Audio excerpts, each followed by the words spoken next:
BC's environmentalist government claims that they are blocking the Trans Mountain Pipeline to protect their oceans and waterways.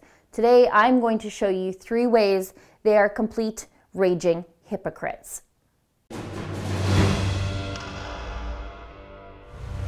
Our marine economy is considerable. Our wild salmon stocks are depleting, but yet there is considerable economic activity when it comes to our oceans. When it comes to our majesty, as you all know, it's a beautiful place to visit. Our tourism industry would be severely compromised with an adverse diluted bitumen spill. Now that clip you saw right there of BC Premier John Horgan is from just after the Trans Mountain Pipeline Summit held in Ottawa between Prime Minister Justin Trudeau, Alberta Premier Rachel Notley, and Horgan himself over this past weekend. The summit was an attempt to save the Trans Mountain Pipeline expansion that BC continues to block from Edmonton to the BC coast. Now, Horgan left that meeting still refusing to allow the pipeline expansion, refusing to respect the Canadian Constitution, and refusing to acknowledge BC's responsibilities within Confederation. And Horgan also left without any real consequences from the Prime Minister. BC will still receive their full federal transfers and infrastructure grants, despite acting in such an un-Canadian way towards their neighbours. And just as crazily, Notley and Trudeau have decided that their solution to overcoming these foreign-funded radicals that they have both played footsie with in the past and who are now opposing the pipeline in British Columbia is to backstop the pipeline with Canadian tax dollars, essentially moving the risk of Alberta and the federal government's own inaction onto the rest of us. As though money was ever the problem here in the first place. Kinder Morgan has money, they have lots of investors. What they need is the rule of law being enforced here in Canada, and what BC needs to do is quit representing itself as though they are climate and environmental heroes, because I have 3 really big examples of where BC fails to be the water keepers they really claim to be.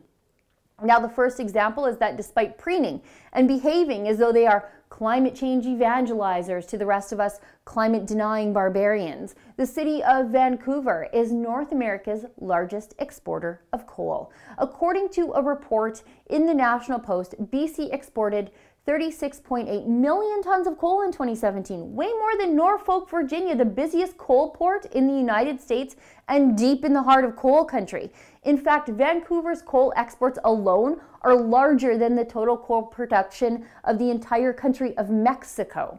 BC is using their ports to export their fossil fuels, and yet they tell me my little pipeline will spell the end of humanity. Now, my second example of British Columbia's hypocrisy is one we talk about quite frequently, and it stays on the top of my mind because it is just so very gross.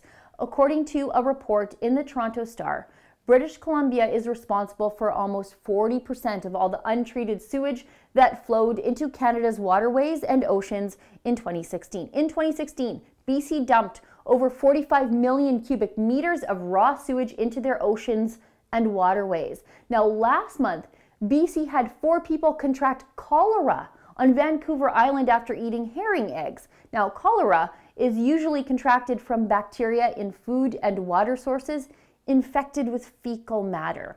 And another 40 people have contracted norovirus after eating raw oysters, and the most probable cause, according to the BC Centre for Disease Control, is human sewage in the ocean. And my last big reason the BC government is a bunch of hypocrites has to do with a mining disaster that happened in 2014. In August 2014, a 40-meter high tailings pond dam at the Mount Poly mine near Williams Lake collapsed, dumping 45 million cubic meters of contaminated mining tailings and sludge into the surrounding lakes and rivers, including Poly and Quesnel lakes. That torrent of copper and gold mining waste contained high levels of arsenic and lead. Last year, nearly 3 years after the accident and after an investigation that found poor practices and non-compliance of regulations in the lead-up to the disaster, the BC government granted a long-term permit for the mine to discharge treated mining waste into Quesnel Lake. Now, don't get me wrong. I'm not against the permit to discharge treated mining waste into the lake. I love mining, and the town of Likely, British Columbia needs that mine. And I know this permit was granted under the BC Liberals, but I am against the hypocrisy of a province that claims to be such water defenders now allowing a company to restart work after such a massive environmental disaster, while at the same time not allowing Trans Mountain's expansion to go ahead after Trans Mountain has never caused a marine spill ever.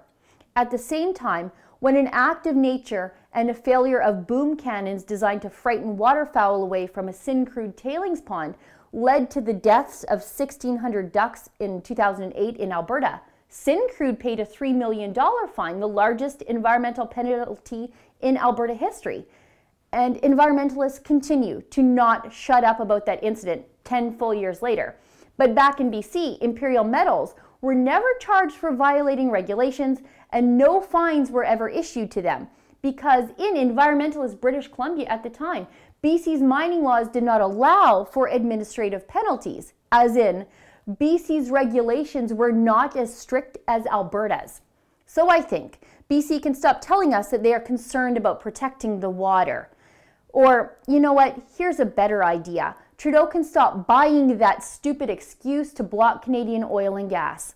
For the Rebel.media, I'm Sheila Gunn-Reid. What you just saw there is my daily video, but did you know that I have my own full-length show here on The Rebel, but you gotta become a subscriber to get it. To get access to my show and the rest of our amazing premium content, become a Rebel subscriber today.